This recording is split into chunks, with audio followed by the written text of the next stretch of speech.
Hey guys, welcome to the channel. Motorion is here at again. Nandito tayo ngayon, i-vlog natin ang bagong Dominar UG version 2.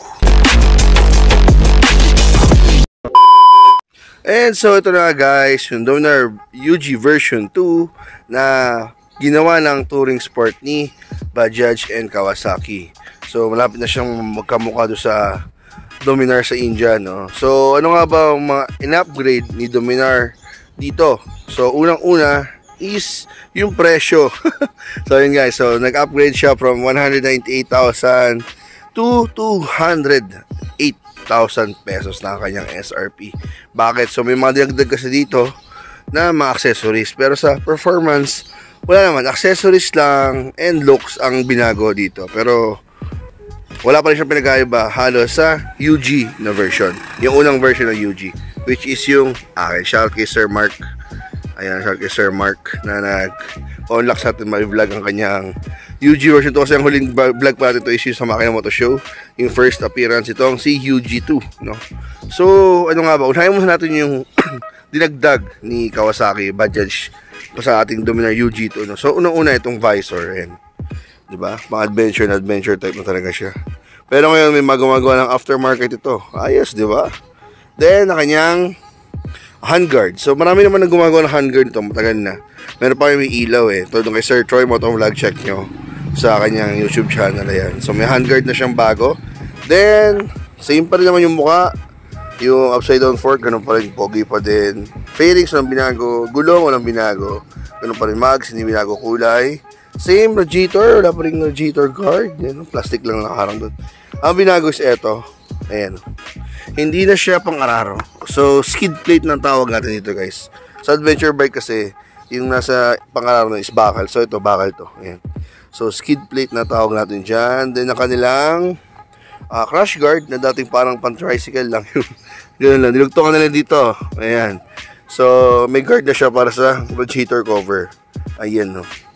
May cover na siya dyan. Sa engine, wala namang binago. Ganun pa din. Tambucho, ganun pa rin naman. Naka dual barrel, stock pipe pa rin siya. Then, tapakan ni rider, foot brake.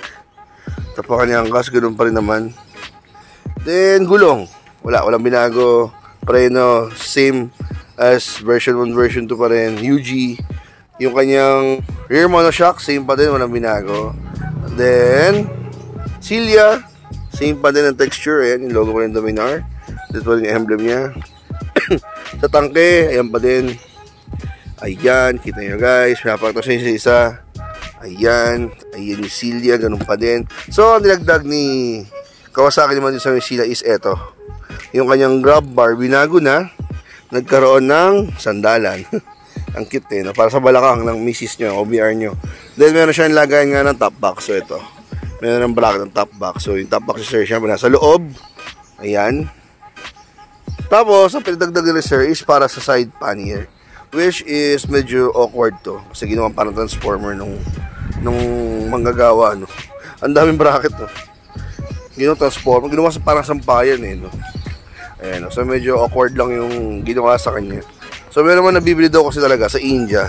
Is dito ron nakahulog yan. Para side pannier. Diyan nakahulog.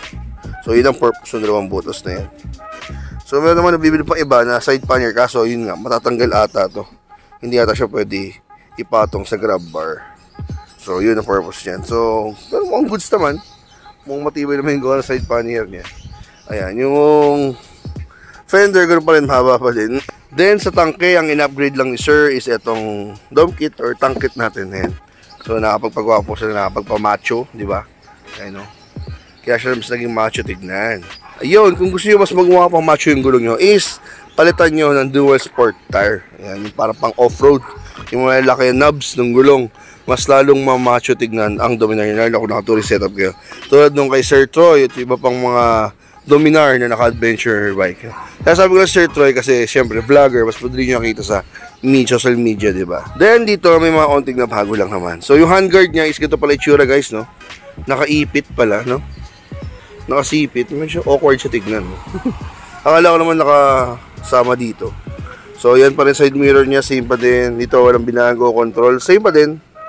Same, naka ano lang to. Tawag dito. Spacer para tumaas. Riser pala tawag. Naka-riser pa din siya.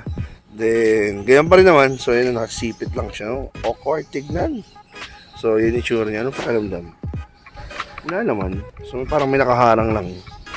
Then, ito yung binago nila. Dagdag upgrade. Okay. So, nakasingit lang pala doon siya sa shock.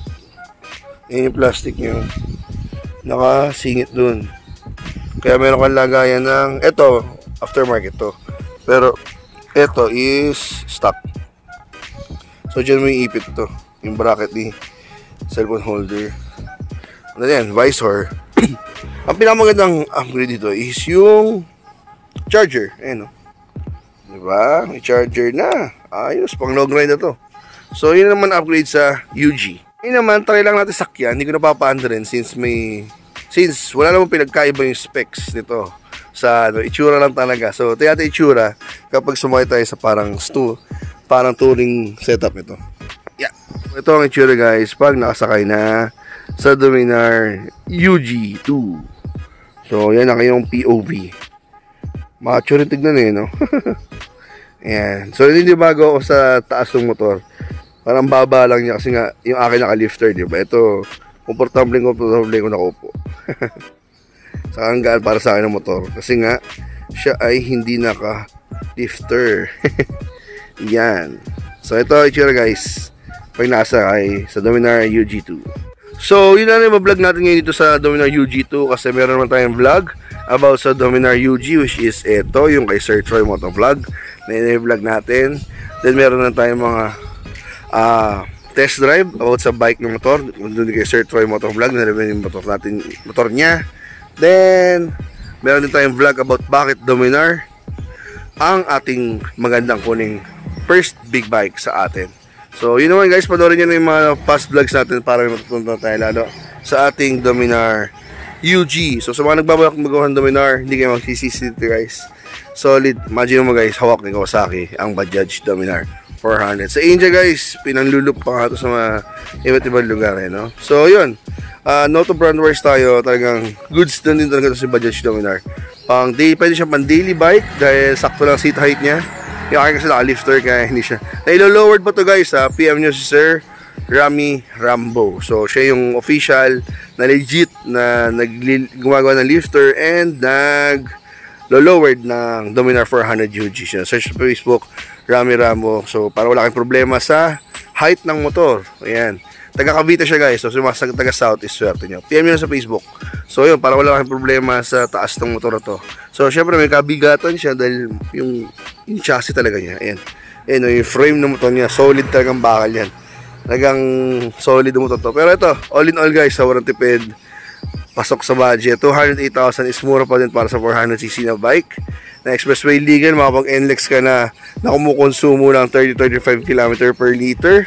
So, diba? So, single cylinder nga lang. So, huwag tayo mag-expect ng big bike na tunog. Yun. So, yun. Maraming salamat guys at kay Sir na nagpo-unlock sa atin dito yung motor natin na park doon. So, yun. Dominar, Kawasaki, Bajaj, Dominar, UG2, all goods. Yes.